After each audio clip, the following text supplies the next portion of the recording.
bonsoir et bienvenue sur ITV très heureux de vous retrouver am mbégte lool àndaat ak yéen àjjuma bu jot seen biir rendez-vous It's Friday Cap Weekend vendredi bu jot waxtu wi li ñu ànd ak yéen donc c'est vrai jëm destination 1h du matin ak sunuy gan moo tax tey am nañu fas yéene nañu waxtaanee wàllu musique boo nee musique wax également ñi nga xam ne ñooy nekk ci ginnaaw ñoom itam di liggéeyal waykat bi nekk je vais dire même à son chevet si je peux dire comme ça waaye itam di ko wutali ay contrat di défendre ay intérêt am taxawaay bu am solo ci musique bi mooy les managers yi ñoom itam nekk ci mim réew nee na ñoom itam foo ñu dajaleew nekk ci benn kuréel défendre ñoom itam seen ay intérêt lan moo tax taxawaay boobu daan ko waxtaanee ci biir It's Friday donc Cap Weekend ak kenn ci ñoom di seen secrétaire général Tafa Ndiaye Moustapha Ndiaye di secrétaire général AMA agent association des managers et agents d'artistes Tafa maa ngi lay nuyu. delloo nuyu bi di nuyu téléspectateurs yi di nuyu suma grand et doyen star aussi ku ñuy kontaan di ko seetaan muy Grand Laye avec leur mythique série là Idole donc di nuyu vraiment ñëpp mbootaayu am managers yi ak managers yëpp yi nga xam ne ñoom ñoo fi nekk. D'accord en général seen ay artistes ñoo doon nekk sous le feu des projecteurs tey nag les hommes de l'ombre tey ñoo nekk sous le feu des projecteurs moo tax tey Tafa nga ñëw toog fii c'est vrai que xam naa ni tàmmu leen ko trop parce que yéen ci ginnaaw scène bi rek ngeen moom ngeen tàmm quoi. ça moom c'est vrai c'est notre boulot qui demande ça et on l'assume hein. D'accord pleinement on l'assume waaw. voilà donc ki ci des moom wax na ko léegi nii yaakaar naa ni sénégalais yi min nañu ko su ma nee Mohamed Touré peut-être du ngeen xam mais su ma nee Grand Laye ngeen xam ko itam c'est vrai qu'à travers le petit écran moom itam di ndaanaan ci li muy yëngu je pense que très apprécié ci rôle yi muy jël très souvent di nekk ci biir personnage bi dans la peau du personnage également moo tax su ma nee Grand Laye nuyu naa la dégg naa la bu baax. DJ Bouba jaajëf merci ci invitation bi. kan moom fàttewu ko. maa ngi lay fay. waaw kan bi ci la sama xonjam yi nekk ñu ne. d'accord pas de souci. gars yi ñu ne kaanu Grand Laye bi ci la xonjam yi nekk. kaanu Grand Laye bi. d'accord alors ñu bàyyi la yow itam nga nuyoog téléspectateurs yi. waaw maa ngi lay nuyu di nuyu suma naataango bi moom itam mi nga xam ne mu ngi def liggéey bu am solo. parce que les hommes de l'ombre souvent nit ñi duñu leen gis. déedéet. mais ñoom lépp ñoom la bu dul woon ñoom dara du sotti. donc ñoom war nañ leen jaajëfal.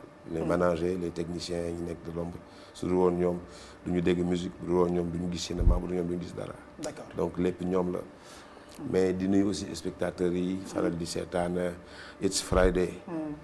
di kontaan di teew fi tey pour joxalante ak yéen ci waxtaan. voilà donc c'est le début du week-end ci ITV moo tax tey ñu indi on va parler 100% musique et cinéma boo nee cinéma également li ñu gën a accentuer wu également daanu ñëw ci téléfilm bi et puis taxawaay bi ñu war a am ñoom itam ci seen liggéey mais rawatina ñi nga xam ne ñooy manager rek les agents d'artistes bu ñu xuusee ci waxtaan bi également bu ci kanamee daanu jël ci téléphone bi ñu nga xam ne c'est des hommes et des femmes de culture nga xam ne ñoom itam xam nañ leen ci liggéey bi ñu intervenir au téléphone mais vous aussi ca fa ngeen toog mën ngeen ñu woo ci 88 628 32 32 88 628 32 32 mais ma démarrer émission bi ak Tafa justement manager nga agent d'artiste lan mooy rôle manager ak waykat bi. rôle manager ak artiste bi d'abord relation de confiance la. relation de confiance la parce que la première. Base souvent pour choisir son manager, c'est la confiance. L'artiste, c'est lui qui désigne son manager. Coloté, quoi. D'habitude. Et artiste buy désigner manager bi c'est parce que c'est la personne qui va le représenter et la personne qui te représente forcément c'est un homme de confiance. Donc ñoom ñooy choisir diw laa bëgg mu nekk sama manager. Pour la plupart du temps il peut arriver aussi l'inverse que des managers choisissent des artistes mais c'est des formats yoo xam ne c'est un autre format. Mais le format le plus régulier mooy que artiste bi ak manager dañuy gisee et l'artiste choisit la personne qui choisit son rôle c'est d'aller le représenter partout. Mais le fait de le représenter c'est pour des objectifs très clairs dont son développement de carrière ak développement socio-économique am. Son image. Comment rentabiliser tout ce qui fait que l'artiste va gagner chaque jour un peu plus de sympathie auprès de ses fans, un peu plus de rentabilité de ses activités et un peu plus de visibilité et aussi aller au-delà des frontières petit à petit selon les objectifs qu'ils se fixent. d'accord c'est vrai que li nga wax nii c'est vrai que théoriquement moo war a am. mais bu ñu xoolee léeg-léeg ci taxawaayu yenn artistes yi da ngay ñëw rek ne Bouba yaay sama manager. muy comme on parle musique daañu yaatal également ci ñoom grand lay nga xam ne sax est-ce que ñoom soxla nañu agent est-ce que soxla nañu un manager et cetera yow daañu ci gën a xuus ci biir waxtaan bi mais tout de suite est-ce que li nga wax nii tey bu ma la déggee formation moo koy maye tey boo amee benn artiste di ko manager nga war ko wutal contrat war a dox ci carrière am war a am un plan de carrière est-ce que dafa laaj formation moi j'ai l'impression des fois que ñii di nekk ci wetu artistes yi ñuy tuddee seen bopp manager amuñu formation bi mu laaj. mais moi je pense que la réponse elle est toute simple artiste bi buy choisir manager ne diw laa choisir c'est pour la relation de confiance d'abord mu jàng mu bañ a jàng. diw laa wóolu pour mu dem représenter ma. c'est bu da nga wax ne pour ñu wax sur le format qu'on trouve. loolu mooy koy définir. maintenant man je dis juste au manager que nañ xam ne c'est une responsabilité de dire je suis le manager de diw. pour deux raisons. artiste boo ko yoree tu es la dynamique pour le faire vivre l'artiste mais tu es aussi la dynamique pour faire vivre toi aussi ta famille comprendre nga c'est-à-dire que te nit mënoo wax lii mooy sama liggéey ba pare alors que tu n'y gagnes rien wala tu fais pas gagner à la personne que tu représentes c'est-à-dire pour man c'est un échec avant sax ngay commencer. donc bu nit ñi waxee ki mooy sama kii na kooku am responsabilité wu ut ñu ko jege jàppale ko ci liggéey bi wala que moom mu dem formé wu ji. maintenant Bouba bu ñu meree manager boo xam ne amuñu formation. d'accord bu ñu ko meree. école de médecine. dafa am Sénégal. c'est-à-dire dañu war a am ay médecins yu baax parce que dañu fi am école de médecine. école de je sais pas. comptabilité ainsi de suite il y a beaucoup de corps de métier yoo xam ne dafa exister au Sénégal. Bien sûr. Le management artistique n'existe pas au Sénégal. La politique il y a des écoles de formation politique. ça existe au Sénégal. li fi am bu dee moom moo dese mel ñun ni ñu ko bëggee. c'est-à-dire carré jaar yoon. comment on peut reprocher à un corps de métier qui n'a pas d'école qui n'a pas d'instance de formation dont le système n'a pas encore pris en compte ñu wax ñooñu da ngeen war a nekk ay professionnels comme en Europe. c'est pas possible. Par contre tey aujourd'hui tous ceux qui sont des références aujourd'hui ici avec le temps sont allés se former ou ont été formés dans le temps. Bien sûr. Donc il faut que les gens soient patients par rapport à certains artistes. C'est vrai qu'il y a un phénomène artistique accompagné d'un phénomène manager de plusieurs managers vu que artistes yi dañuy gën a bari. Mais si on peut être tolérant dans la qualité de artistique qui est livrée au Sénégal il faut qu'on soit que tolérant avec ces managers. D'accord balaa may ñëw ci Grand Laye beneen question tey yow da ngay manager ay artistes yu bëri. démarche bi pour utali contrat sa waykat comment ça se passe.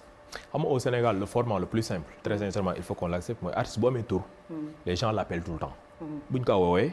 man comme artiste su mel ni Yoro dafay relation la personne bu def ko sympathiser et tout souvent da koy xam wala mu bañ ko xam et il ramène ce contact à moi et ce contact ñu négocier c'est pour la plupart du temps mais avec des artistes comme Yoro aussi pour le développer dans la mesure où c'est pas de la musique populaire on travaille sur des stratégies de développement loolu man moo ñuy développer chez Afrique Melo le label de Yoro c'est-à-dire on s'organise pour créer des formats des concepts des projets qui collent un peu avec l'image de l'artiste et on va vers le marché en fonction de la demande en fonction des styles en fonction des cibles kan moo soxla plus ou moins et chaque projet est minutieusement réfléchi en fonction du moment ak beaucoup de contraintes qu'il faut mais loolu nag c'est de la matière c'est de seeti ku ne ak la mu bëgg ci ngeen koy liggéeyee façonnel ko li mu bëgg ñëw présenter ko bu ko intéressé mu jënd ko oui et chaque artiste bu ma yor aussi c'est une stratégie que je développe qui n'a rien à voir avec keneen ki d'accord waaw am na ñoo xam ne il faut ñu ñëw ci bu ci kanamee est-ce que yéen am ngeen contrat ak justement ak artistes yi ngeen di liggéey parce que souvent c'est des problèmes qu'on rencontre nga commencé ak benn waykat dem ba ci biir mu arrêté liggéey ak yow parce que forcément boo deful nag am na ay influence parce que mi ngi dox ay mbokkam peut-être bëgg ko récupérer ci sa loxo et tout ça c'est des problèmes yu ngeen di rencontrer également naka leen di rémunérer également ban pourcentage ngeen di am par rapport ak contrat bi ça c'est des questions yoo xam ne au fur et à mesure dañ ci ñëw alors Grand Laye waaw kan baa ngi nii taxaw yow itam je pense que nii mais yow am nga agent d'artiste wala manager man amaguma ko amagoo ko non liggéey bi ngeen def yéen soxla woon agent wala manager te ku la soxla par exemple pour benn production déjà yow li ñuy waxtaanee nii par rapport ak woykat yi balaa may ñëw ci yéen les acteurs et autres et comédiens et autres noo gisee waxtaan bi ñu tàmbalee ñoom Tafa seen liggéey. waaw lim la wax kañ lu am solo la parce que liggéey moom métier la. métier nag da nga koy jàng. maîtriser ko mun ko dugal dans le contexte. dëgg la. li muy wax c'est un management d'artiste. foo munti dem ci ànd dañ koy jàng. parce que li mu laaj dafa bari. mais c'est le patron. qui a été choisi par l'artiste. c'est vrai. ci contrat de confiance. mais maintenant c'est lui. qui organise son team je pense. autour de l'artiste. Bien sûr. C'est lui qui gère la musique, c'est lui qui gère l'artiste, c'est lui qui gère les contrats, c'est patati et patata. Donc c'est un manager nga xam ne ni administrativement et culturellement il doit être bien calé. Il faut mu am bagage. kooku c'est très important. Malheureusement comme ni mu ko waxee fii yow sa yaa tëj wax ji. dañuy nit day départ am fu mu doore ñu naan ko mën nga wéy ak mën nga li nangam mais manager bi moo ko structuré ba canaliser ko teg ko fi mu war a tegu. pour mu am de la valeur. ñu nangu ko ci loxo. ñu nangu ko ci loxo mooy li fi nekk. donc est-ce que école de formation en management d'artistes wala du BICHES warul mën a am ci réew mi. c'est vrai. dafa jot Sénégal fa mu toll ci musique bañ ko doole ba pourquoi ñu ne le mbalax ne réussit pas à l'étranger. parce que xëy na am na yeneen ak yeneen yu des yoo xam ne war nañ ko ci def alors que patrimoine culturel bi Sénégal am c'est inépuisable. C'est clair. Malheureusement mal exploité. parce que dañ ko tegul ci ay conditions yu structurées. D'accord. c'est du n'importe quoi. mais tey ku soxla Grand Laye pour une production parce que xam nañ ne da ngay def spot publicitaire yaa ngi ci ay série télé ku la soxla yow lay woo directement wala am na fu muy jaar. am nga ko mel ni Moustapha ku nekk si wet koo xam ne mooy gérer la carrière de Grand Laye. tu ne voudrais pas gérer la carrière de Grand Laye par exemple toi. je connais la réponse donc amoo quoi est-ce que amoo. non je te demande voudrais-tu gérer la carrière de Grand Laye toi. poser question yi mu gën a yomb rek tey ku bëgg a jaar ku bëgg a liggéey Grand Laye comment ça se passe directement lañ lay woo wala. tout le temps on m'a appelé directement. D'accord. et je suis allé répondre. D'accord.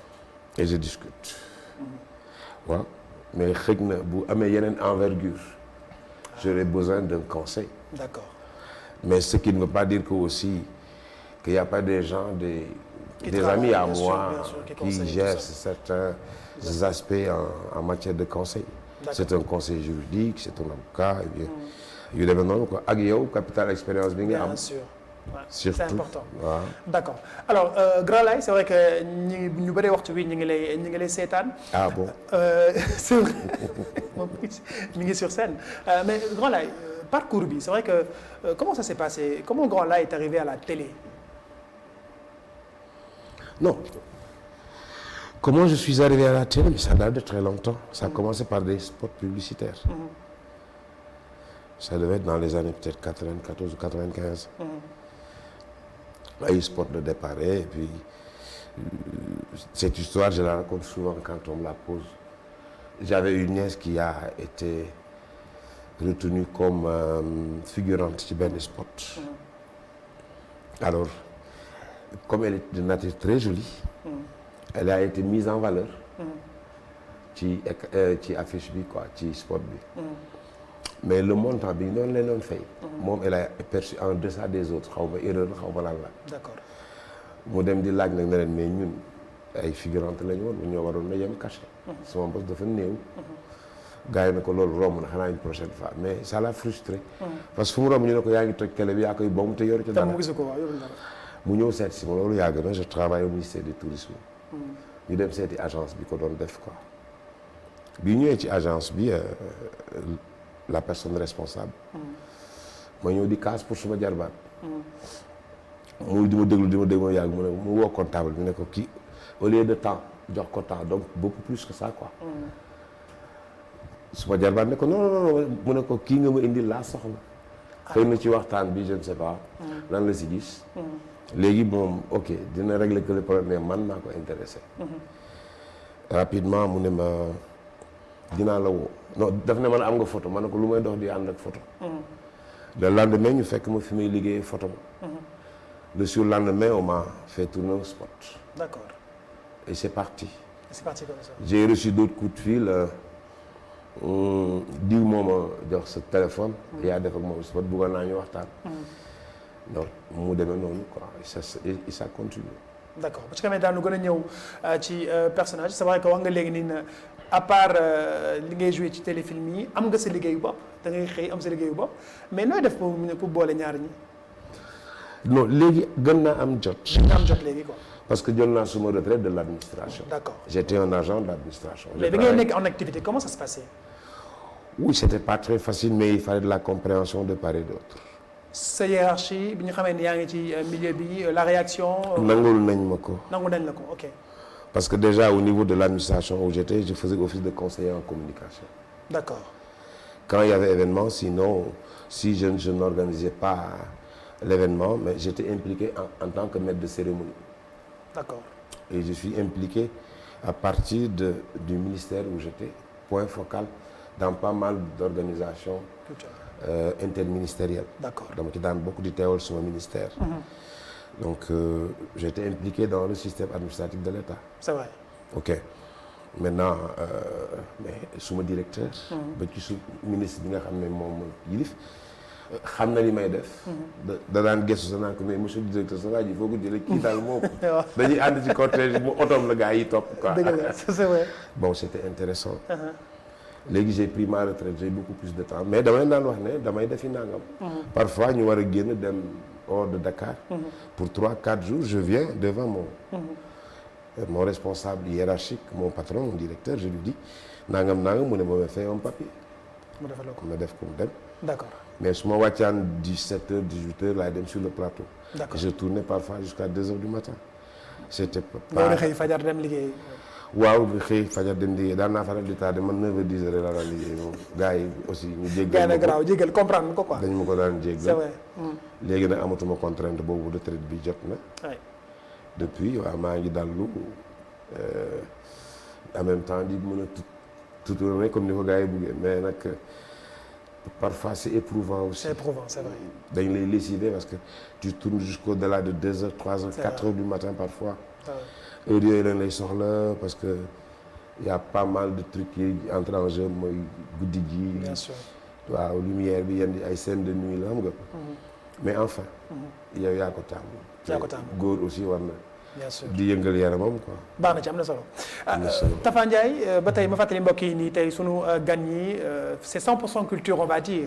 te li ñuy waxtaanee wàllu management la ak agent d'artiste donc que muy acteur bi que muy woykat bi en tout cas que muy acteur culturel bi on va dire de manière plus large soxla na ku ko encadrer sans que li grand laay wax Tafa.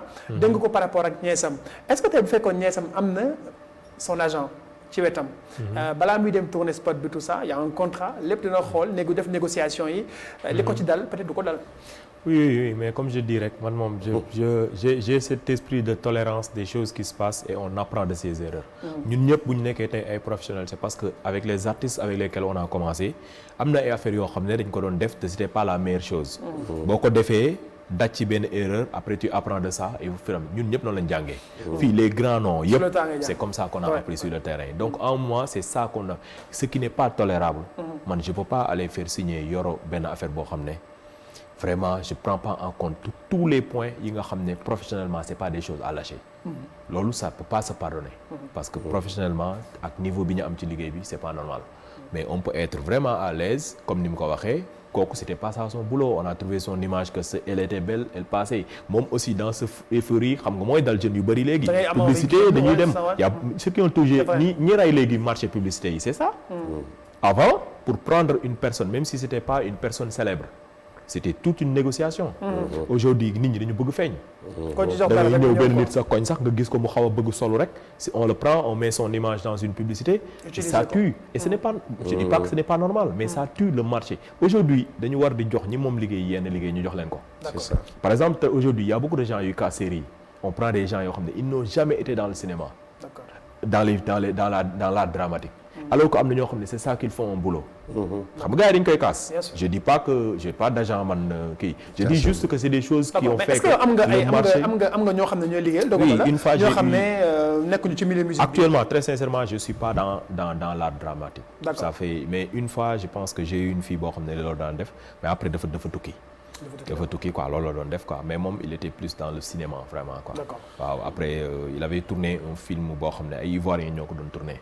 L'artiste aussi qui m'a fait rentrer dans le truc a aussi été dans le cinéma. mu defoon benn film avec des Belges. Son film a vraiment eu un succès sax en Europe quoi benn film aussi Tremblement lointain loolu la tuddoon. C'était un film assez bien demoon na festival de Cannes et ainsi de suite. Donc yooyu c'est les seules expériences que j'ai eues dans le domaine du cinéma en tant que manager artiste mais à part yooyu. mais ci musique bi kan nga njëkk a liggéeyal. kan laa njëkk a liggéeyal. C'était un jeune ami d'enfance bu ndëkkoon sama koñ ñu ko daan woowee son nom d'artiste c'était Siko. Donc on a travaillé ensemble moom moo ma dugal mais man je pense que je suis rentré dans le truc le virus est rentré quoi. Ok. Après moi je me suis accroché à ça j'ai aimé le boulot mais tout de suite après moi je suis allé vers les formations. Man j'ai connu le management en 92. 92. Moi en 94 j'ai fait ma première formation 96 j'ai fait encore une formation 98 j'ai voyagé et j'ai fait une formation internationale. D'accord. Donc j'ai aimé ça j'ai fait toutes les formations possibles bro. D'accord. Lépp. tout formation boo dégg rek da ngay dem. damay dem tout ce dont un manager a besoin je l'ai fait. D'accord. Je l'ai fait tout. D'accord léegi sànq ñu ngi doon nag ñu ci doon wax par rapport ak nature relation ak contrat bi ngeen di am yow ak sa woykat da ngeen di signé contrat yow ak woykat bi wala comment ça se passe. Moi à part avec Ablaye Mbaye parce que Ablaye Mbaye avait besoin de ça. Waaw. Tous les artistes avec lesquels je travaillais j'ai eu des contrats moraux. Et D'accord. très sincèrement tous les artistes ñi ma xam ñëpp man moom j'ai jamais eu de problème avec mes artistes. Jamais c'est-à-dire lépp doo arrêté ak benn artiste après nga dégg ay wax wala yooyu. Tous les artistes avec lesquels j'ai travaillé j'ai fait de telle sorte que cette confiance bi ñu lay dénk. booy dem da nga leen koy delloo. que mu am benn kii boo xam ne mais loolu xam nga la ma la koy may. Ne pas vouloir être devant c'est-à-dire il faut que ñu xam mooy li ma lay wax rek c'est-à-dire gis nga les mots. Il faut qu'on les comprenne dans leur sens. Un manager c'est un manager d'un artiste. D'accord. mais léegi manager bi ñëw bëgg a artiste bi. c'est toi l'agent de l'artiste. C'est-à-dire sa deux boobu ñaari day du benn. da nga xam sa place. sa manager bi bu la choisir yow c'est le manager qui est ton boss. D'accord. Il faut nit nag mënoo di def sa ginnaaw patron da la dénk nag mais li mu la dénk yow yaay le patron de ce li mu la dénk. D'accord. Mais il faut que nga ciy déggoo ak moom de ce fait lépp looy def vous êtes en phase. Par contre yow boo yoree sa agence. wala nga nekk un agent connu. man aujourd'hui ma ñëw gis Grand Laye tey man maay ñëw gis Grand Laye kaay ñu liggéey. mais Grand Laye moom il signe un contrat avec moi. moom man maay patron parce que man maay uti ji les business yi koy dundal ça n'a rien moom doom day toog rek man maa ko indil. bokkul ñaari relation yooyu du benn. mais li dul deñ mooy la confiance parce que tu peux pas aller parler au nom d'une personne ba pare sans lui en parler. Par contre tu peux aller trouver des marchés. Venir demander à Grand Laye que j'ai ce marché avec toi ça c'est le rôle de l'agent. Business mu intéressé Grand Laye mu def bu ko intéressé wul c'est ce même business tu le vends à un autre c'est-à-dire tu vas travailler avec un autre artiste sur ça. c'est-à-dire approche yi ñoo dul benn. mais ñoo bokk même rôle. D'accord mais nañ gën a ñëw ci seen diggante ak ñi ngeen di liggéeyal mais ci téléphone bi ñu ngi ceeg Yoro Ndiaye Yoro ñu ngi lay nuyu. allo. oui Yoro ci loo ne ñu ngi lay nuyu bu baax di dalal jàmm ci ITV. waaw Mr Bouba maa ngi leen di ziar. ñu ngi ziar ci loo ne. waaw ñu ngi sant yàlla. waaw réseau bi fii ma nekk nag daa xaw a naqari maa ngi ba Mbàkke tey. waaw ñu ngi nuyu waa Mbàkke. voilà gis nga tey ñu dalal Tafa Ndiaye waaye dalal tamit Grand Laye di waxtaanee un peu musique beeg art dramatique beeg wàllu management bi nga xam ne souvent ñoom managers yi léeg-léeg ñu am ay jafe-jafe par rapport ak liggéey bi mais déjà ñu bàyyi la rek yaa ngi topp waxtaan bi boobu ba léegi am na lan nga ci bëgg indi comme contribution. waaw man nag yàlla dafa def fi ma nekk nii j'ai pas pu suivre. waaw parce que dama nekkoon doon voyager di ñëw Mbàkke dama ñëw xam nga comme waaw dama nekkoon di voyager je suis venu pour le magal de Serigne Abdou Khadir pour demain. dëgg la donc j'ai pas pu suivre nag quoi. donc mais li ma mun a wax rek mooy que Tafa c'est un bon manager vraiment qui a eu ay expérience yoo xamante ne bi am solo la. nekkatul nit boo xamante ne bii pratiquement dañ koy présenté ci milieu bi. mi ngi ci bay waaram vraiment di def liggéey bu am solo. Seulement il est temps que nit ñi nag ñu jox leen seen gëdd. xam nga ñu jox leen seen gëdd teg leen seen place. ñoom ñoo war a gën a quand même wane audace aussi tamit gën a jël ay initiative. xam nga parce que artistes yi tamit seen liggéey mooy woy quoi.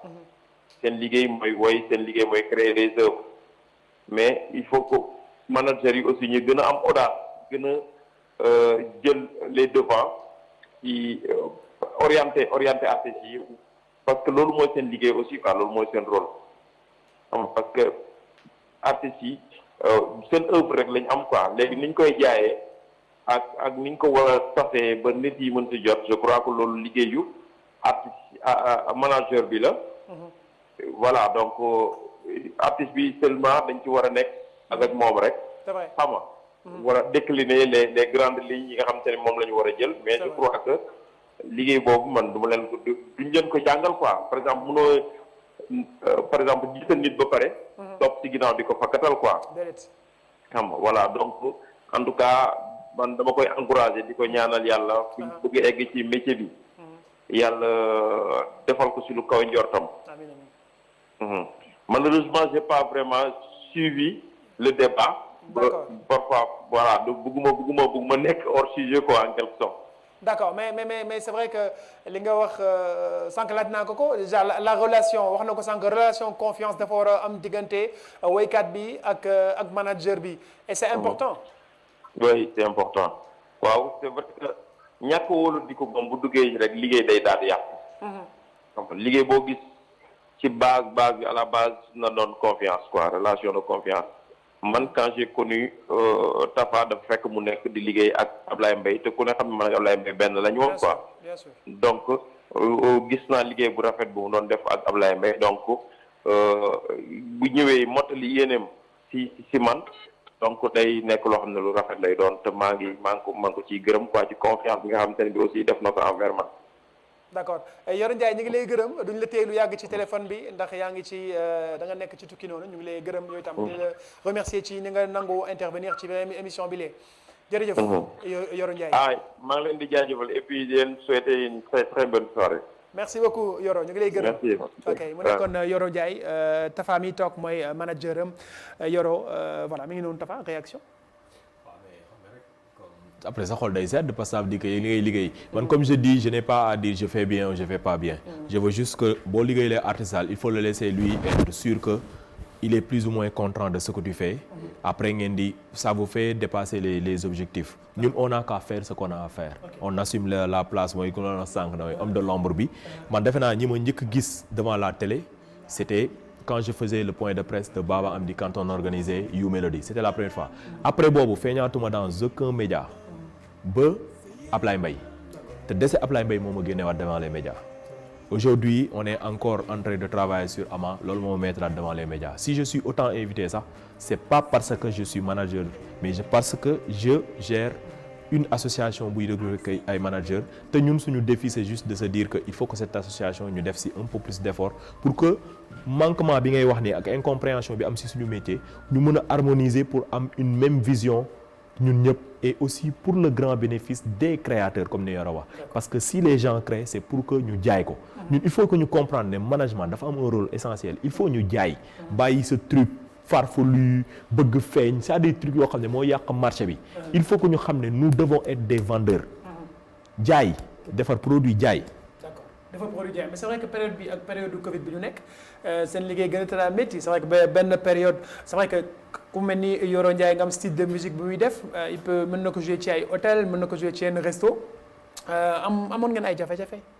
oui à un moment arrêté na après da ngay taxaw métti bi métti la tudd mi ngi gën a métti ak kii métti rek la tudd métti na quoi c'est-à-dire ni muy méttee ci man miy way noonu la méttee dans les commerçants noonu la méttee chez beaucoup de les acteurs à un moment koor gi les séries qu'on faisait ci weeru koor bi yaa ngi fàttali ko on avait arrêté ça et pourtant c'était des moyens pour gars yi non seulement ñu vivre les sponsors étaient prêts parce que souvent koor gi day bëri affaire imagine bu taxawee xam nga day métti léegi yow doo tu vas pas dire yaa gën a métti la ñeneen ñi métti la tudd maintenant le rôle aussi de manager c'est de se dire à défaut de ça qu'est-ce qu'on peut faire parce qu'il faut qu'on vive et aujourd'hui Bouba il y a plusieurs formats pour gagner de l'argent très sincèrement métti na trop mais il y a plusieurs formats. D'accord. C'est plus parce qu'on se dit dans la tête que c'est pas possible que sa esprit sax dafay tëju.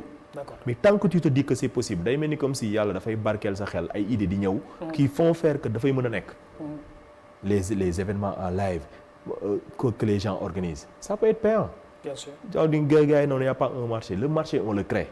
Quand tu dis que y a pas de marché mooy loolu les théâtres les séries tout ça pourquoi loolu moo tax muy dox dans les réseaux sociaux c'est parce que les gens vont le voir.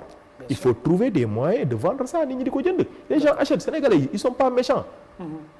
Mais il faut leur donner quelque chose qui vaut la peine que ñoom ñu jël seen 100 francs def ko ci. C'est juste comme ça mais comment tu veux leur donner ça c'est des stratégies dont le manager et l'artiste doivent discuter. Travailler des stratégies de communication des stratégies d'approche des stratégies pour favoriser l'intérêt auprès du public après boo leen ko joxee ñu jël ko. D'accord façon bu ci kanamee daan gën ñëw ci wàllu seen association bi ak surtout relation bi ngeen di am xam nga tey maanaam management dafa xaw a yaatu. ak il faut léeg-léeg tamit il faut ngay gérer les humeurs de ton artiste. parce que souvent nga am woykat benn Elsane mi mu yeew rek am nu mu àndal. am na loo xam peut-être yaa ko mën a gérer y a également sa capital humain bi nga war a am boo xam ne di nga ci mën a liggéey ba mais Grand Laye. waaw. Grand Laye c'est vrai que ñu ngi gën a découvrir Grand Laye pour peut-être le plus grand public surtout les plus jeunes. Dans la série Idole nga xam ne gis nañ nga intégré ko ba jël boo ñu nga tudd ci Grand Laye. On a vu après le succès que ça a eu. À un certain âge succès bi mu ñëwee comment ça s'est passé nan nga ko gérer yooyu yëpp.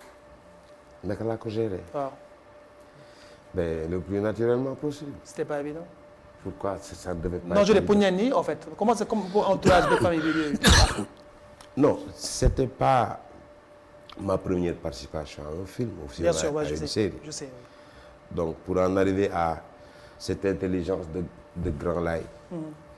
C'est parce que am nga foo jaar ba capitaliser de l'expérience. D'accord. mais li ma joxoon méngoo woon ak lu may faral di liggéey je suis agent administratif. Bien sûr.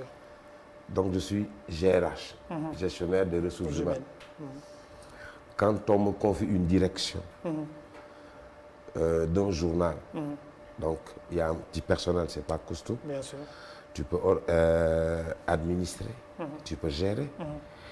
Et puis, Idole, c'était très intéressant.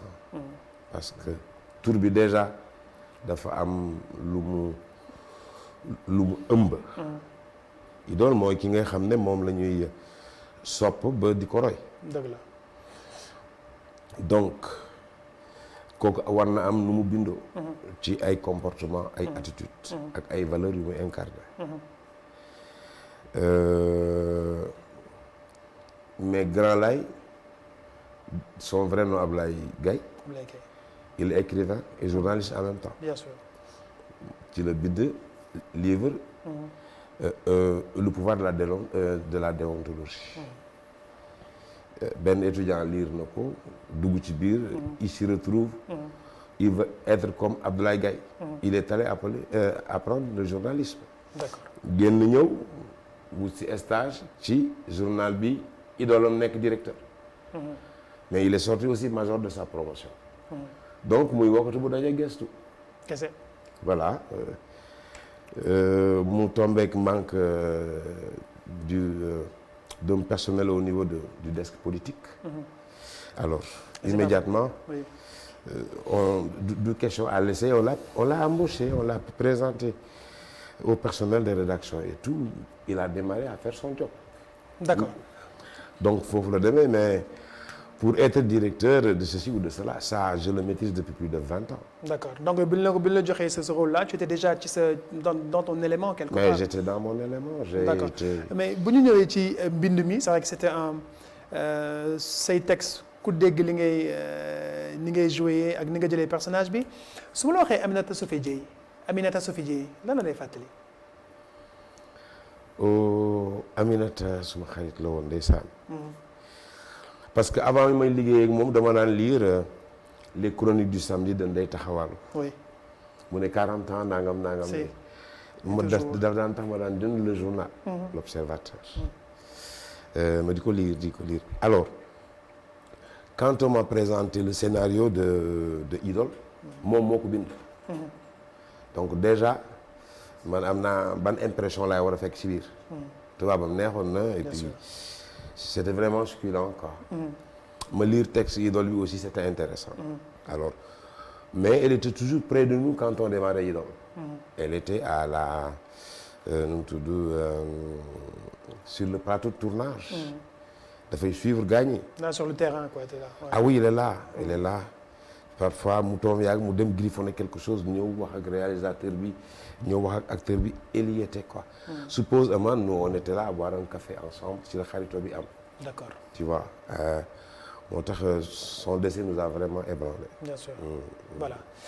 mi ngi noonu ba laataa minuit ndax minuit soreetul dañuy daanu dem tënk xibaar mais juste après daañu ñëwaat ci Tafa Ndiaye wala wàllu taxawaayu association des managers et agents d'artistes association bi taxawaay beeg ak ñi nga xam ne sax bëgg nañ dugg ci métier bi fan la ñu war a jaar et puis bien sûr wàllu formation bi daan ci ñëw ci Grand Laye également daanu waxtaanee gën a dugg ci téléfilm beeg cinéma bi ndaw ñi ko bëgg a def comment ça doit se passer taxawaay bi ñu ci war a am c'est important parce que ku ci mel ni moom nga xam ne au-delà de li muy nekk ci ay séries télévisées am na liggéeyu boppam dem ba retraité donc yaakaar naa ni mën nga boole ñaar yëpp di jàng waaye itam di vivre sa passion pleinement. Et je rappelle que ni tey sunu ay gan mooy Moustapha Ndiaye di secrétaire général des agents des managers d'artistes du Sénégal waaye itam Grand Laye di acteur moom itam comédien on va dire un acteur culturel moo tax tey 100% culture le plateau bi bu ci kanamee également ñu affiché numéro de téléphone bi ñuy bëgg a participer également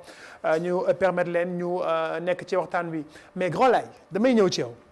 xam nga tey ni ko Tafa waxee sànq rek série télévisée yi bëri na ñi ci bëgg a jouer bëri nañu vu yow itam expérience bi nga ci am ndaw bi nga xam ne mi ngi lay seetaan tey bëgg a jouer ci ay série télé bëgg a def cinéma bëgg a liggéey bi ban conseil nga koy jox.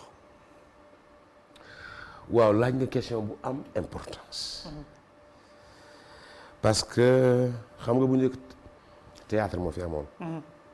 C'était tellement bien présenté. Ah oui. ci ay jamonoy tey. ay daaray Kocc ak yeneen ak yeneen. ñu dem ba mu yàgg gars yi ne ñu dañu def série télévisée. bon ay série jàll na fi. mais xëy na ñun bi ñu ñëwee dañu génn feneen. contenu bi am sens. technique bi nekk à la dimension. du contenu. Donc ça a été bien restitué les gens ont aimé. image yi idéologie bi ci biir acteurs yi. ñu ci bari keroog ci Idole lañ commencé tourner. te pourtant ils ont élevé le niveau. waaw mu jàll. malheureusement. ou heureusement. am na ñoo xam ne am nañ ci beneen mbetteel. surtout soxna yi. waaw dañu jekk dañu taaru. am na ci Idole ñoo xam ne. am nañ ci ay borom kër. ñeneen ñi am ci liggéey feneen. wala ci liggéey télé mbaa yu demee noonu. alors ñii seetaan donc dañ naan soo jaaree ci série télévisée yi da ngay teel a am jëkkër parce que. sa taar day feeñ. wala da ngay am beneen liggéey ci télévision yi. c'est vrai. alors maintenant ñun dañ sonn. parce que dañuy gis kii nekk ci biir action bi. ñu foog ne moom mooy patron bi. loolu lay dund. mais coono gi mooy dama bëgg jouer. man li may laaj mooy da nga ko mën. nga ne ma non ma ne est-ce que jàng ko ñëw de ma ne ko non métier la. faire du cinéma être acteur de cinéma métier rarement lay doon par effraction. bien sûr. bon man. même bu nee ci yow sax il faut ñu former la il faut ñu dimbali la. exactement wan la ni nga war a soro lan la jeu d'acteur bi lan la noo war a taxawee noo war a waxee noo war a gesticuler tout. man su may jël exemple ci man. billaay musuma bokk troupe théâtrale xaw ma ko sax mënuma ko. pour vous dire vrai. daan naa seetaan théâtre nag mu neex ma trop. ay Babou Faye sama almeta yeneen ay. c'est vrai ma xura jigéey paa yooyu yal na leen yàlla xare àjjana. mais ma gis ni ñu may jëlee ci publicité donte 45 secondes la wala yu demee noonu am nga action boo joué. tu es dans la peau d'un personnage pour promouvoir le produit. ma gis fu ñuy jàngale. session de direction d'acteur. Image Vie, je fais pas leur pub mais ñoo ko initié woon c'était bien. Avec la coopération brésilienne. on a amené des formatrices elles étaient deux man ma postulé. nga dem waaw. ma dem ci. donc on a eu une formation de 3 jours je crois. 4e jour bi restitution la woon. Au présidium il y avait des invités c'était des réalisateurs des acteurs de haut niveau ñu ngi ci woon ak ñeneen ak ñeneen. mais bi ñu paree parce que on a fait une petite prestation. bu ñu simulé ni des réalisateurs m'ont demandé mon numéro de téléphone. ma jox leen 3 jours après on m'a appelé pour déjà jouer un rôle principal dans un film documentaire. et c'est comme ça que c'est parti. D'accord. donc man su ma nee jàng naa cinéma xëy na ci loolu laa ko jàng mais xëy na déjà amoon na lu fa nekk ba pare. D'accord. ak sa intelligence nag nga xam. waaw avoir le sens de la répartie. xam foo teg sa tànk ak lii lu mu laaj. maanaam nit daal day nite quoi. ok donc su ma la déggee bu baax xale yi nga xam ne ñu ngi lay seetaan li ngeen di digal mooy bu fekkee ñi ngi jàng nanu kon ne jàng bi. seenum njàng. waaw seenum njàng nañ ko continuer. na nga ko ne ku ci am métier itam continuer sa métier. Voilà. maintenant bu fekkee affaire bi mi ngi ci yow. ok bu la gars yi gisee ñu découvrir la. on voit l'exemple tout le temps dans Atlantique de l'actrice principale nga xam ne dañ ko rencontrer comme ça dans la rue. ñu ñëw jël ko et puis maintenant voilà elle est dans le monde du cinéma comme ça donc muy xale bu ndaw donc voilà des fois yooyu tamit mën na am mais du tee ba tey dañ la encadrer dañ la jàng dañ la won ni nga war a taxawee. et tout mais c'est important njàng mi wala métier bi nga yor daal na nga ci concentré wu. mais nag formation yi tamit. li ma amal solo moo di. soo gisee monde du cinéma actuellement. ni ko ñëpp utale. amul xale yi rek de mag ñi sax ñu ngi ci biir si. ba tax ne. pourquoi pas duñ créer école des métiers du cinéma. école des métiers du cinéma. waaw man dama koy wax. d'accord yéen xaw ma président de la République bu ñu dégg wala son conseil culturel wala. wala ministre de la culture. wala ministre de la culture dañu war a tabaxal institut des métiers du cinéma action buy laaj ci cinéma même le bagagiste war nañ ko jàngal nu mu gérer bagage du cinéma. c'est vrai. oui c'est vrai. am na ñoo xam ne mënuloo jouer comme ak mais les hommes de l'ombre ñu ëpp. mais oui. kon métier maa ngi ci. mais nañ ko def xale yi am ci liggéey. gone jigéen am ci liggéey. mais dafay nekk industrie cinématographique pour vendre le Sénégal. cinéma bi mun na jaay la destination Sénégal. d'accord promouvoir ça son tourisme culturel ak yeneen ak yeneen ak yeneen. mais état bi dañu borñ wala dañu am seen expert dañu amul niveau boobu wala lan la. mais nañu xalaat pour jaay réew mi. mais nañu xalaat lu suqali aussi askan wi parce que y a des opportunités. suñ ko financé mu nekk nit ñaa ngi fii. d'accord on forme les gosses léegi ça va être la qualité. cinéma bañ koy seetaan bu njëkk lan moo jaay Amérique du cinéma. bien sûr. ñu jaay la gangster bi. jaay la CIA jaay la FBI napp la wala nous sommes les maîtres du monde. gars yi ne bingo kan moo ci topp indo yi. ba léegi groupe indophile yaa ngi fii. bu njëkk soxna su ciy dem marché di nga denc weccet boo demee matinée. cinéma léegi laal réalité. ñi ngi wax wàllu Nigéria ñi ngi wax ñeneen dëkk. mais avant loolu les pays asiatiques. les pays asiatiques bien sûr arts martiaux la ñu jaay. seen cinéma la kon ñun mun nañu jaay ñun li nekk suñu réew ci à travers le cinéma. mais malheureusement maison de production yi ñoom seen gis-gis dafa soriwut. d'accord li leen intéressé mooy seen koom-koom. jël nit ñi liggéey loolu ñoom ñoo ci am xaalis di avancé. mais lan la ci société bi gagné d'autres. bariwut parce que une portion.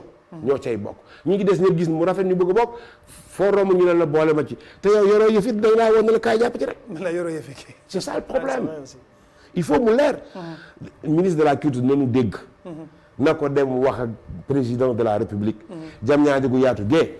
àll baa nga ne ñaret nañ ñu fa tabaxal institut des métiers du cinéma. defal ñu fa studio yeeg yëpp xale yi jàng métier mi ñu jaay lii na ci réew mi ñëpp riche. c'est man loolu laa xalaat. d'accord ñu ngi ci téléphone bi ak Guissé Péne moom itam di yaakaar naan ko xool wàllu culture ci Sénégal moo xam rawatina ci wàllu formation bi ndax kuy dimbali woykat yi la ak sax manager yi ci wàllu taxawaay bi ñu war a am ci culture ci mim réew rawatina ci musique Guissé Péne ñu ngi lay nuyu di la dalal jàmm ci ITV salaamaaleykum. waaleykum salaam DJ Bouba di rafetlu déjà woote bi. di nuyu sama ñaari xarit yooyu ngeen dalal tey muy Moustapha Ndiaye ak Grand Lay mon ami. mi ngi lay nuyu yow itam di yaa ngi topp waxtaan boobu ba léegi ci wàllu management moo xam ci waykat yi la wala sax ba ci sax ñi nga xam ne ñu nekk ci wàllu ci wàllu cinéma bi soxla nañu ku leen encadrer ana lan nga ñu bëgg a indil comme contribution Guissé Péne. waaw xam nga j'avoue que maa ngi jël émission bi en cours de route. Mais néanmoins su ma gisee toogaay bi rek dinaa xam ni alors émission bi nekk na émission bu am solo boo xamante ni laaj na. aussi ay conseils et cetera ñi nga xamante ni xëy na peut-être yàlla. may na ñu am regard ci lu bëree bëri ba noppi nag gunge ci xale yu bëree bëri. mu ngi nekk dans le domaine du cinéma, dans le domaine de la musique et des autres secteurs de la culture. Je me satisfais ci seen invitation bi ngeen ciblé déjà dans le cadre du management. Moustapha Ndiaye parce que Tafa c'est à ne pas en douter c'est le garçon le plus prometteur aujourd'hui dans le management au Sénégal. Sans équivoque parce que il a eu à faire les formations nécessaires. Oui. Moi j'ai participé à une de ces formations. Oui. Et te xam na ni le management xëy na peut-être c'est sa générosité ou l'environnement dans lequel nous évoluons. moo tax moom muy waxe noonu mais lépp loo gis ci liggéey buy war a jariñ rek dafa laaj li nga xamante ni moom mooy formation. Mais cette formation malheureusement en Afrique daf fi xaw a tumuranke formation de ñi nga xamante ni ñoom ñooy liggéey ci les métiers de spectacle. daf fi xaw a tumuranke pourquoi parce que les conditions yi nga xamante ni moom la mbirum caada yi di doxe fii soo xoolee du nekkul priorité wu déjà ñi nga xamante ni ñoom ñooy autorités yi ba tax ñu war cee mën a xam njariñ ak koom-koom bi nga xamante ni moo nekk ci biir yëpp pour war a mën a nag alors ngemb ñi nga xamante ni ñoom ñooy ŋànk yëf yi ëllëg pour ñu mën koo développer kooku c'est déjà un problème. Management, il l'a dit, c'est un contrat de confiance, mais c'est un contrat de confiance et un contrat de capacité. D'accord. Parce que soit amee confiance bi tam aussi performance bi ak capacité bi ci la bokk te loolu mënul nekk sans pour autant que nga am ci au moins métier. Parce que le manager c'est l'architecte de l'artiste, c'est à lui de l'habiller, c'est à lui de l'embellir, c'est à lui de l'amener du point 0 à point 10. Mais comme de manière globale ñi nga xamante ni moom la sunu environnement bi di demee souvent le manager dafay fekk koo xamante ni xëy na peut-être miin na ko lool am na ci moom confiance sans expérience et tout bon mu ne ko bon kaay jàppale ma nekk sama manager. Et donc l'artiste se forme dans le tas et le manager se forme aussi dans le tas. Mais à un moment donné, il faut dire qu'on taxaw parce que l'artiste grandit au fil du temps. Bien et sûr. Que plus que muy grandir nag, alors le manager aussi doit grandir avec ou bien nga xamante ni dafay wuti quelqu'un de plus référent, de plus performant, et cetera pour mën koo jàllale. Justement mais gisee. C'est vrai que waykat yi la ñuy gën a wax. Mais tey ñu mel ni ñoom Grand Laye nekk dans le monde du cinéma. ñoom itam soxla nañu agent wala un manager bu également bu défendre wala bu leen di représenter ci marché bi tamit am na solo. Mais c'est une obligation. Ben oui, obligation ku nekk dans le surtout dans le cinéma parce que je vais vous donner une chose. gis nga soo xoolee par exemple benn séquence de film. Oui. da nga ci gis tous les secteurs de la culture ci biir da nga ci dégg de la musique. di nga ci gis la scénographie. di nga ci gis la photographie. di nga ci gis et cetera tous les secteurs de la culture dafay nekk ci benn séquence de cinéma. donc ñoom ñoo ko war a encore gën a soxla. Un acteur a besoin d'un agent artistique.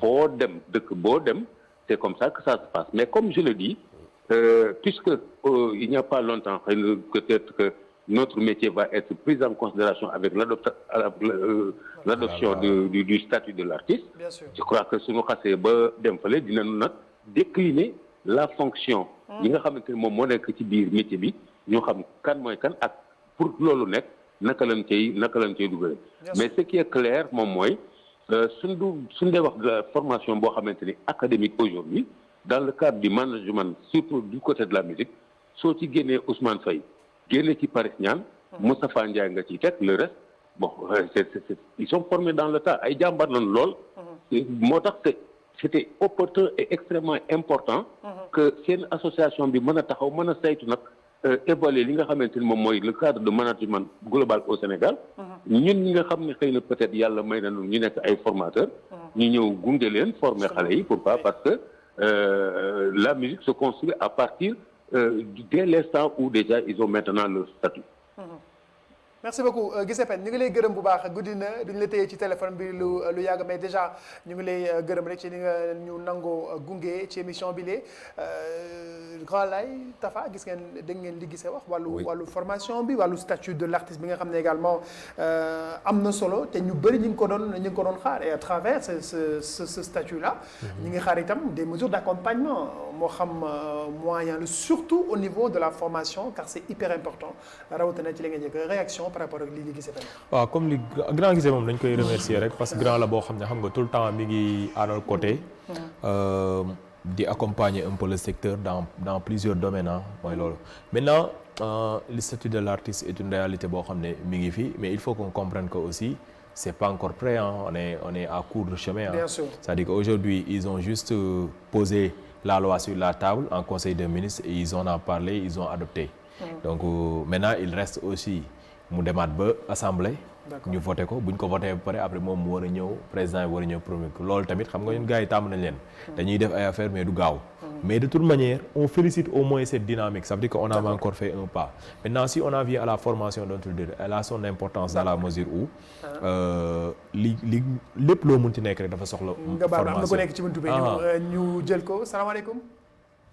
oui maaleykum salaam. ñu ngi lay nuyu soxna si. vous allez bien. très bien merci. alhamdulilah. foo nuy woowee. je vous appelle depuis Dakar. naka waa Dakaru. Mariste. naka waa Mariste. je m'appelle Marème Ndiaye. Marème oui. Tafa il saura qui l'appelle. bien sûr. voilà donc je voulais juste apporter ma petite contribution. et dire que des jeunes comme Tafa ce sont des gens à comment dirais-je à booster. encourager. À encourager. Parce que c'est pas, il y en a pas, je sais pas, 4 ou 5 dans le milieu. Il y a des managers qui sont là et qui profitent des artistes. Et à chaque fois que l'artiste est devant, ils oublient le staff qui est derrière. Or que c'est très difficile pour eux. C'est comme Guissé Pène l'a dit tout à l'heure. Ils sont là, ils se sont formés tout seuls. Il n'y a pas d'école pour les former ou bien il n'y a pas de structure pour assurer leur formation. Ça veut dire depuis le bas âge, ils étaient là, ils sont en train de se battre. Ils ont travaillé avec beaucoup d'artistes qui sont devant et eux, ils sont toujours dans l'ombre. Et c'est très difficile pour eux. Tous les soirs, ils abandonnent leur famille, ils laissent leurs femmes, les enfants, les sœurs, les frères derrière la nuit. Et là, ils sont avec les artistes. Ils travaillent avec eux H24, or que leur travail, parfois, c'est pas valorisé. C'est vrai. Voilà.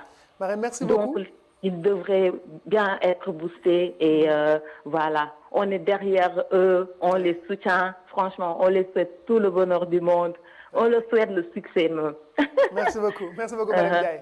Merci beaucoup et reste une piste, mon frère. Merci beaucoup. Allez, voilà, mu nekkoon Madame Ndiaye ca Maris c'est vrai que li mu wax am na solo ba tey manager yi woykat yi sànq ñu ngi koy waxtaan en off joxe la parce que manager ku am solo la également ci carrière artiste bi ak ku mënti doon moo xam woykat nga moo xam acteur nga moo xam ku mënti doon sa manager il est important ndax taxawaay bi mu am ci sa carrière yaakaar naa ni itam sànq waxtaan nañu ku ci mel ni Quincy Jones ku wax Quincy Jones wax Michael Jackson mais également xam naa ne yow ku bëgg a jazz nga également.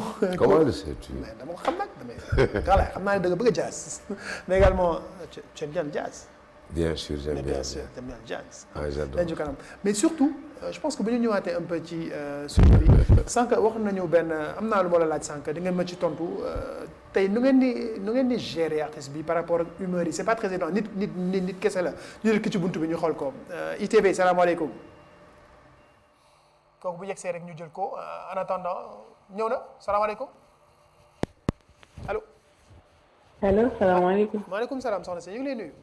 ça va sëñ bi na ngeen def. ça va très bien yow la. waaw yéen a ngi ci jàmm baax a baax maa ngi def tur bi. waaw ça va grand laay laa bëggoon a. grand laay mi ngi lay déglu mi ngi nii waaw. maa ngi koy nuyu bu baax a baax. maa ngi lay fay. ça va maa ngi ci jàmm bu baax. waaw da ngaa leb tur bi de. ah. ma ne da ngaa leb tur bi de. non bàyyi ma leb ko rek dama lay suivre macha allah ma sopp la trop di la encouragé. jërëjëf. naan la macha allah yal na yàlla yokku taxawaay bi.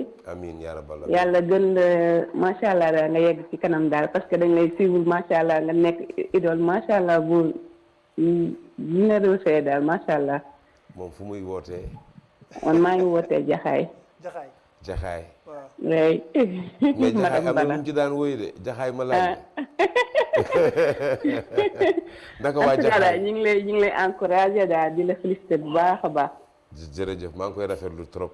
ok merci beaucoup. maa leen di sant bu baax yal na yàlla fay leen. ok allahumma amiin ñu bokk yow yal na yàlla yokk carrière bi macha allah. jërëjëf.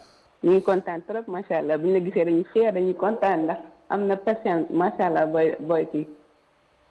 maa ngi nuyu ñu nekk ci plateau bi yëpp tamit macha allah dina remercier yéen tamit. jërëjëf soxna si ñu ngi lay naan bon courage ok ñu waa Jaxaay merci beaucoup.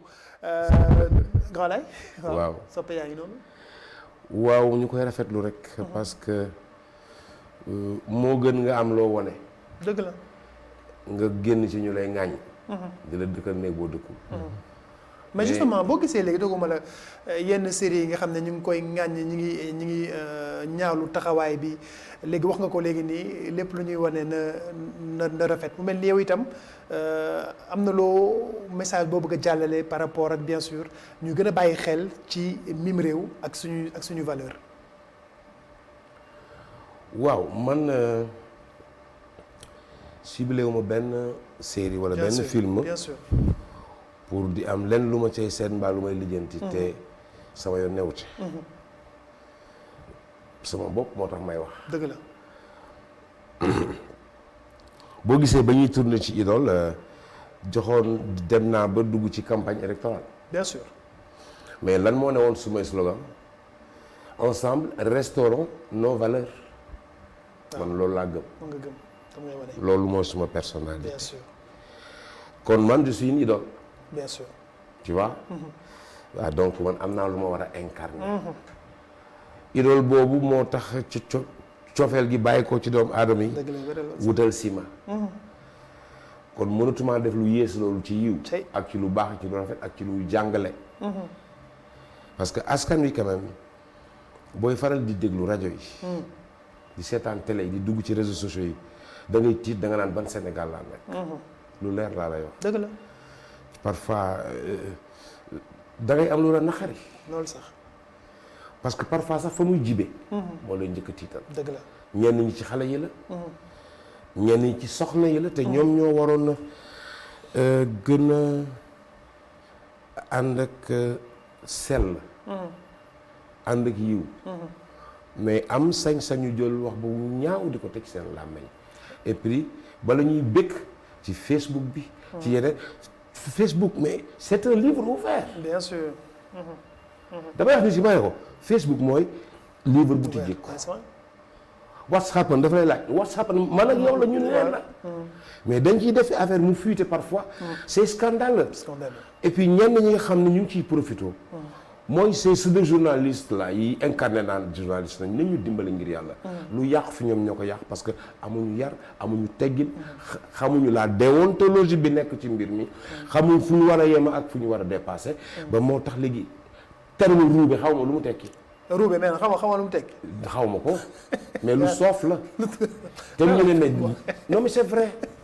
nañu yaraat askan wi quoi. c'est important c'est vrai xam vraiment télévision wala média boo xam ne te léegi xale yi ndaw yi ñoo gën a mun a manipuler sax téléphone yi seen ay wayjur kon déjà ñoom waruñu gis yenn yu bon yu ñaaw yoo xam ne nii méngoowul ak lañ waroon a jàng ca école ba ñu fekkaat ko ci kër gi ñun de dañu daan yar di ñu jàngal le maître enseignant day nekk xaritu bon élève bi toujours parfois sax mu doxantu jaar ca kër ga. d'accord c'est vrai kër gi aussi sa papa ak sa yaay boo ñëwee ñu ne tey lu ngeen jàng. mais malheureusement njàng mi sax léegi dafa nekk en deçà. ci ni mu meloon bu njëkk. boo daan ñëw école y avait le drapeau da ngay xam lan mooy. réew mi bu ngeen di dugg l'ordre établi mettez-vous en rang. waaw kitam mi ngi ci rang bi mi ngi ci téléphone bi ñu jël ko rek beneen téléspectateur wala téléspectatrice salaamaaleykum. waaleykum salaam. ñu ngi lay nuyu soxna si. ñu ngi lay ziar bu baax di jël bu baax ça va yaa ngi ci jàmm. maa ngi sant yàlla bu baax a baax alhamdulilah. ah macha allah yal na sant yaa ngi nuyu naa tamit sama ñaari nijaay yi nga invité yëpp. waaw. di leen ziar bu baax kontaan lool ci invitation bi. foo ñuy woowee. man maa ngi Nord Foire. maa ngi Nord Foire d'accord ñu ngi lay déglu. invitation bi dama doon wax ne rafet na lool kontaan nañ ci lool li ñuy wax am na solo lool. dëgg la jërëjëf. yàlla na leen yàlla defal jàmm. merci beaucoup merci beaucoup ñu waa Nord Foire merci beaucoup ñu ngi lay gërëm bu baax ñu enchaîner Grand Laye c'est vrai ñu bàyyi la nga daaneel balaa ñu ñëw ci Tafa. waaw l'ordre établi. mettez-vous en rang. ngeen dugg classe ñu ne debout. je me lève assis je m'assis récréation ngeen génn boo gisaan maître bi lay jàngal dang moom nga gën a ragal sa waajur bi. parce que boobu dama daan dégg ministère de l'éducation. dañu daan jàngal di ñu yaraale. waaw mais loolu amatu fi. jàngalekat bi mu yegg rastaam na ma yàlla baal parce que xëy na gars yi ñoo demoon mën a bàyyi fa laa kon bañu ma borom ñañ. criss cross tubéy bu xotteeku. damay gis nit ñi ma ne ko xale bu yow jean bi nga sol lu mu tudd mu ne ma jean déchiré. ma ne ko non ça s'appelait le jean clochard. moi je l'ai porté en 78. 1978. oui d'accord ça existait. mais xamuñ sax tur bi. xew na rek ñu rafetatul ni ñu koy defee. waaw dañ ko daan patchwork la daan doon rek. mu am patch tuuti nga daan mais c'était tellement beau. jean délavé wala yu demee noonu nga sol say sancak ay jamono la jaar nañ ci xale yi li ñuy def lii ñun jaar nañ ci. Grand Laye est très nostalgique Sénégal dem bi. waaw mais dañ civilisé wu. da nga ci waa. waaw dañ léegi nag affaire dafa xajal dafa salte. waaw parce que c'est vrai que maa ngi sànq ci biir waxtaan bi yaa ngi may fàttali quand même ñi fi nekkoon nekk ci scène bi wax nga li nga fi ay ñoom Babou Faye ndeysaan lim nga ñeneen ak ñeneen. mais oui mu mel ni c'est vrai que théâtre nañu ba génn sénégalais yi ba tey boo demee ci YouTube xool les commentaires. xool seen ay théâtre mais ay félicitations rek ngay gis. xoolal Ndeye Mour mi joué actuellement kooku démb la woon ñëw na fan yee ci télé bi. mais c'est nice. c'est vrai lii na ci moom mu ngi ci. te bi mu ñëwaatee itam ba tey la Astu moom itam ñu ngi koy nuyu. non Astu pourquoi pas après ñu ngi koy nuyu bu baax Tafa c'est vrai que li grand bi wax c'est non mais grand bi li muy wax yëpp à la base c'est avoir une bonne éducation. c'est-à-dire c'est ça qui manque au Sénégal dafa fi nekkoon benn affaire boo xam ne dafa constant woon. c'est-à-dire c'était partout. chaque personne boo gis da doon jaay maa gën a yaru kaneen ki c'était ça. c'était généralisé. aujourd'hui on compte les gens yi nga xam ne. vraiment sañ nañ wax kii dafa yaru et c'est ça qui fait que c'est de plus en plus compliqué au Sénégal. parce que développement à la base ñëpp dañ koy wax yar moo koy def. parce que pour nga mën a développer benn affaire il faut que les gens aient le respect de conserver les acquis di xool liñ ci war a yokk te nangu di ko segg. aujourd'hui on a du mal à non seulement conserver les acquis.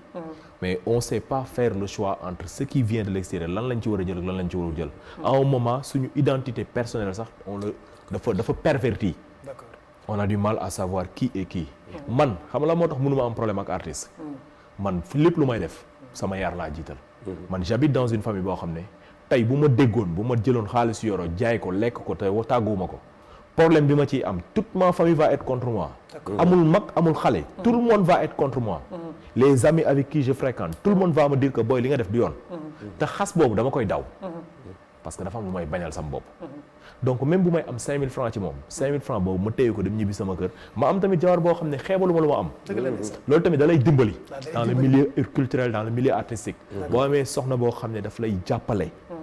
comprendre li nga am ak li nga ñàkk jàppale la ci li nga am ak li nga ñàkk. suturaal la ba pare moom gisul dara da ngay dem sa yoon. billaay walaay nga am tamit ay waajur yoo xam ne. dañ lay suivre man sama waa kër personne n'a vécu la musique personne n'est encore dans la musique jusqu'à présent mais il l'accepte dañ may accompagner toute ma famille.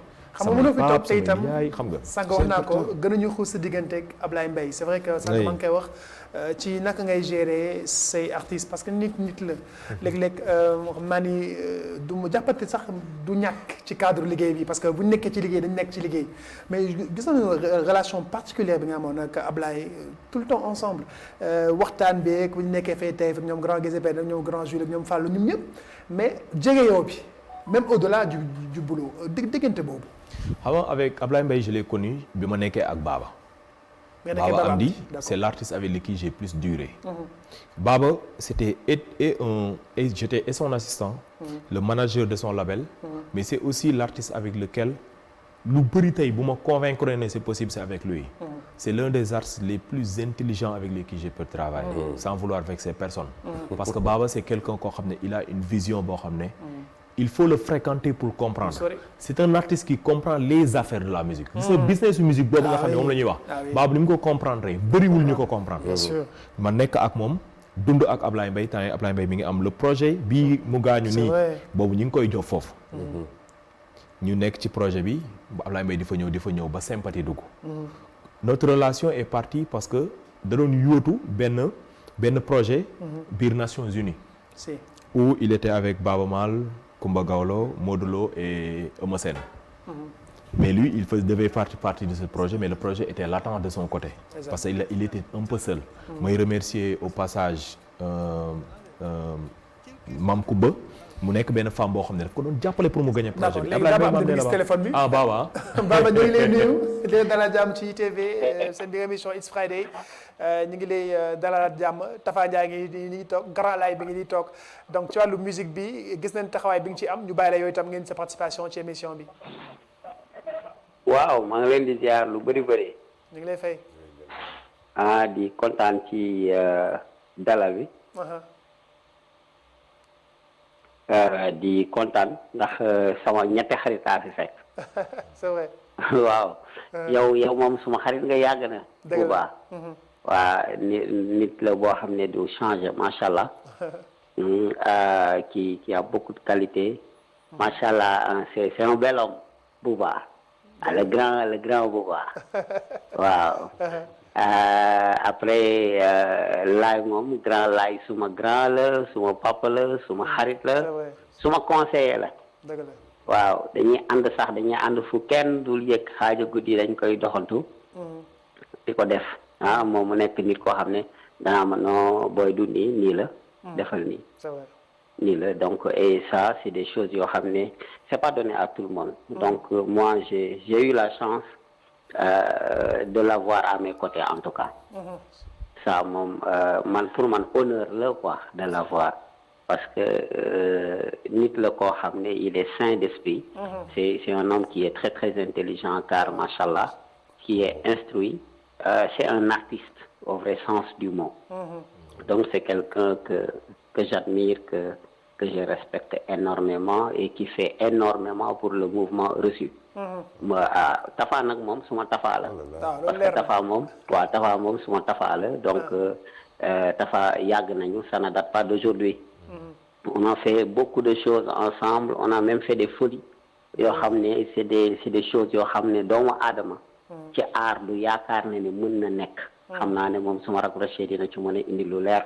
C'est quelqu'un qui est très courageux c'est quelqu'un qui est venu de nulle part qui vraiment loolu dafa am solo ci nekkinu doomu aadama maanaam tàmbali ba nga xam ne yow yaa tàmbali ak ndimbalu suñu borom sa ay wayjur jàpp ci sa ay loxo sa koñ sa ay grand ñu gëm la après nag moom mu gëm li muy def c'est gëm bi weesuwul lu dul nga gàddu sa saak saa su ne yaa ngi dox diggante Colobane sa kër toppatoo sa soxna ak sa ay doom ça c'est magnifique d'abord loolu moom soo ko amee ci àdduna defe naa suñu borom dese la tu la dara ak wér maintenant li ci topp moom mooy ses qualités de manager ses qualités d'assistant surtout ses qualités d'assistant on a beaucoup travaillé ensemble parce que je dirais pas que je suis compliqué Youssou Ndour me disait Baba parfois tu es un incompris nit ñi duñu xam leen ngay def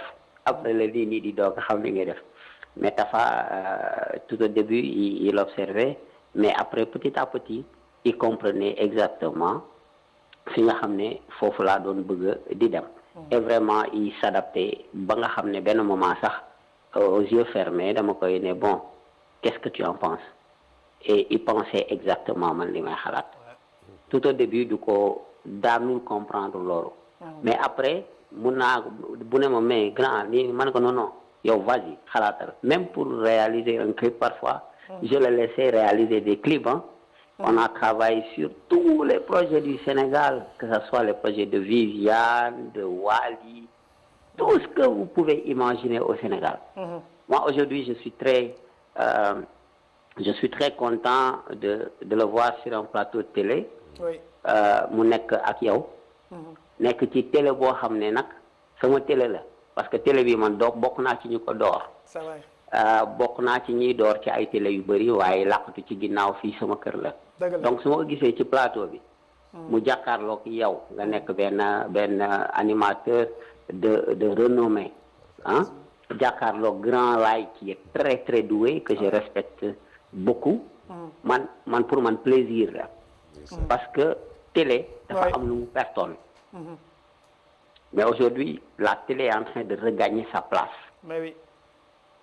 télé dafa am lu mu pertoon les gens parlent de l'internet. Oui. Mais moi, Baba Amdi, je ne vois pas les choses de la même manière. C'est un fourre-tout qui n'est plus crédible. L'Internet, je le dis à haute voix, c'est un fourre-tout qui n'est plus crédible. Le fourre-tout, tu mets des informations, on doute. Mais aujourd'hui, si tu as le président Macky Sall en face de toi, s'il donne des infos, c'est pas de l'intox. Tu es sûr que l'image n'est pas trafiquée. Donc aujourd'hui, la télé est en train de regagner sa place. Parfaitement. Donc aujourd'hui, on doit faire attention à le lait. Maintenant, pour revenir sur Tafa, sur ce qu'il est en train de faire, sur le management, parce qu'il a été mon assistant, on a fait des choses ensemble, c'était pas du tout évident. Nous réussir quoi. Duma wax ma réussir quoi. Parce que doomu aadama buy wax rek mu naan man rek xamal ne kooku du waaja ndax fii jàmbaar amu fi ku yàlla dimbali dong moom moo fi nekk. Donc c'est quelqu'un de très courageux qui habite Colobane qui en veut ah day bëgg ba benn moment je lui dis Tafa il faut penser à ton avenir parce que le nerf de la guerre c'est l'argent.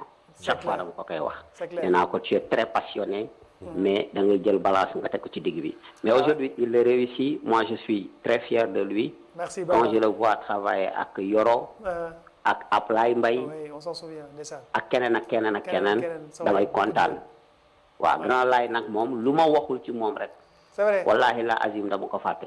dëgg la ndeysaan c'est quelqu'un qui est exceptionnel. c'est clair Grand Laye mosuma nga gis mu waxal kenn lu bon. dëgg la voilà. Baba Amdi merci beaucoup merci ñu ngi gërëm bu baax ci témoignage yi moo xam ci Grand Laye la moo xam ci Tafa réaction vous laisserez réagir par rapport ak li Baba wax. Comme je dis Baba moom c'est le plus grand défi que je peux dire j'ai réussi dans la mesure où on a eu une longue collaboration et où on a réussi des trucs qui n'étaient pas évidents. Vraiment on a eu des idées fous yoo xam ne quand on l'a réussi vraiment on savait qu'on avait marqué un bon coup médiatique. Et je disais que Baba, imagine le jazz par exemple. C'était une musique boo xam ne ça se faisait ici par ay grands yoo xam ne c'est des férus de la musique fi ñu toll ci niveau Baba moom il est conscient que tolloowul ak ñooñu. Mais on était arrivé à positionner sa musique foo xam ne c'était pas évident. maintes reprises fekk naa leen studio ngeen di liggéey am yu ma ci déglu c'est vrai que au départ c'était un projet fou parce que yi ngeen ci bëggoon def la mais après j'étais convaincu parce que muy yow muy Baba waxoon ngeen ma ni li ngeen di liggéey xam ngeen fi ngeen jëm. waaw plutôt parce que moom on avait fait l'option que comme il aimait le jazz il faisait un peu du jazz moom le style de jazz qu'on voulait proposer aux Sénégalais c'était pas un jazz dans les normes jazzy mais on voulait faire on avait joué le 31 décembre et le premier les gens de l'hôtel ont encore demandé et on est resté encore dans l'hôtel pour jouer. Pour vous dire que il y avait des projet boobu à 300 et quelques mille. La publicité quand il est passé man mii la bi ñuy defar publicité bi ak bi ñuy hôtel bi di wax le prix man j'étais pas gëwuma woon na dina dem. Mais plus on a posé le prix moo tax ma ne la affaire yi du lu muy jar c'est-à-dire il faut avoir de l'ingéniosité des affaires pour vendre parce que tout ce qui se vend c'est des ingénieurs spécialisés en commercial ñoo la koy jaay y'a que ça. Alors émission bi laataa muy jeex Grand Laye on parlera de jazz parce que fondation Dizzy Gillespie yaakaar naa ne grand Giuseppe ñoom grand bëgg na jazz bu ko ak ñoom grand Jules Guèye la fondation Dizzy Gillespie. Fondation ni ñu koy gis mooy bi ñu koy créé c'était des férus de jazz. Nous étions agents au lycée du tourisme. Dizzy Gillespie est décédé un 6 janvier 1993. Oui. Le 21 mars. ñu créé fondation Dizzy Gillespie ay agents yu fa nekkoon. J'en faisais partie j'étais secrétaire général. Le président y travaillait mais sa femme était américaine blanche. Oui. Du centre qui était américain. maa ngi fàttaliku premier anniversaire bi d'ailleurs keroog Pape Faye moo ñëw nekk maître de cérémonie. Baba Diop grand Baba Diop. grand Baba Diop ndeysaan waaw keroog moom daf ko yéex a yëg après mu mer lu tax teeluñ ko yëgal. c'est lui qui a fait le papier. pour commémorer l'anniversaire du décès de Dizzy Gillespie. alors de fil en aiguille waa ji ànd ak soxnaam dem Amérique. gars yi fal ma président man ma am ci opportunité def ci action bu am solo mooy bu Aminata Fall. Aminata Fall ndeysaan ñu koy xalaat di ko ñaanal. mère Aminata Fall. Aminata Fall. borom këram laa dajal mu ne ma Aminata dafa feebar. ça fait 9 mois. mënuma ko faj parce que bind naa fu ne kenn faalewu ma ne ko mu ne ma demal ko bëgg a dénk ma ne ko nañ dem ma xool kayit yi. mu woon ma ne ko lii boo doon dund fii ak 9 ans gars yi duñ la tontu. ana soxna Aminata. mu ne mu ngi ca kër ga ma ne nañ dem ñu seet ko. bi ñëwee si Adja Aminata mu ne ko kii laa la indil pour conseil de solidarité bi nga bëgg a def moom mu géré ko. ma ne ko nu tudd mu ne ma Aminata. ma ne ko man nan laa tudd mu nakal ma ne ko Mouhamed laa tudd. mu ne ma ne ko Mouhamed ak Aminata lu leen boole. ma xool carte d'identité at ba mu judd mu méngoog suma atu yaay. ma ne ko suma yaay bu tolloon ci diggante bi war naa ko taxaw. mais yow dañ ma boole yow pour ma jàpp ci leen rek dinaa la ko yëgal. li may dox ak yow bu ci keneen duggee même sa borom kër ma bàyyi. parce que juróom-ñeenti weer moo war ne jéem na mënut. kon dama bàyyi ma jéem. ki ma njëkk a woo yàlla ko yàlla yërëm tey moo tax keroog bi mu faatoo sama xol dafa yëngu muy Babacar Touré. ndeysaan waaw président Babacar Touré bu Sud. stratégie bi ma ko amee c'était extraordinaire loolu mooy wane nit ku baax la. téléphone laa jël allô c'est le journal Sud FM ñu ne je peux parler au président Babacar Touré oui de la part de qui ma ne son frère quel frère ma ne Mohamed Touré. affaire bi dugg ba ci secrétariat bi. ba moom mu décroché mu mettre ko en haut-parleur. ce qui se ferait là ma ne ko que vous ne connaissez pas encore je m'appelle un tel rapidement il faut aller droit au but. je vous interpelle pour le cas d'Aminata Fall mu ne ma ça m'intéresse. on se voit à 20h au restaurant Guy gi. mooy ñëw dajeeg Joe Wakam. bu am si longue jambe. moom ak Oumousi. ñu jëm centre culturel français. mu recevoir ma ñu waxtaan. daf ne ma booy génn ci bu loo ci dagg ci xaalis ñu tam la dëmën ne lekk nga xaalis bi ma ne ko du demee noonu. li tax ma interpellé la mu ne ma ne ko dama bëgg mu am transparence. j'ai interpellé le président de la République qui a envoyé son médecin boobu c'était un médecin commandant mu général Mara ou commandant Mara léegi. bi mu ñëwee xool di dem ma ne ko soxna si bu ngeen indi lu ngeen ko xonte ak néewum ngeen di suuri waaye du ngeen ko faji. le président a envoyé le lendemain son médecin avec 1,5 million. ñu defaraat ko courant yeeg séjour damm yeeg des tas de trucs. dem ci daral bi régler affaire bi commence soxaliku. Babacar ma ne ko xaalis bu ñuy lijjanti say compte lañ koy dugal yow yaay fay docteur ba nekk CHU de Grenoble mu dugg suma loxo. du dugg ci loxo jëkkëram dugg ci loxo kenn. loolu moo tax yàlla dimbale ñu. keroog maa ngi fàttaliku d'ailleurs ñoom ay Mansour Kama mi fi jógee. dugal na ci 2 millions de francs. les frais médicaux s'élevaient à 8,320,000. ñoo ko matale ba mu mat. gis nga grand Pape Dieng Black. keroog moom la Babacar Touré jox liste des donateurs. Madame la présidente Solidarité Partage. c'était Madame Diouf Elisabeth Diouf. am quelques donateurs ba mu mat sëkk. mu jox ma liste bi numéro chèque yi même Youssou Ndour il a mis de l'argent il a mis 500,000. ainsi de suite donc loolu ci fondation bi lañ ko réglé woon.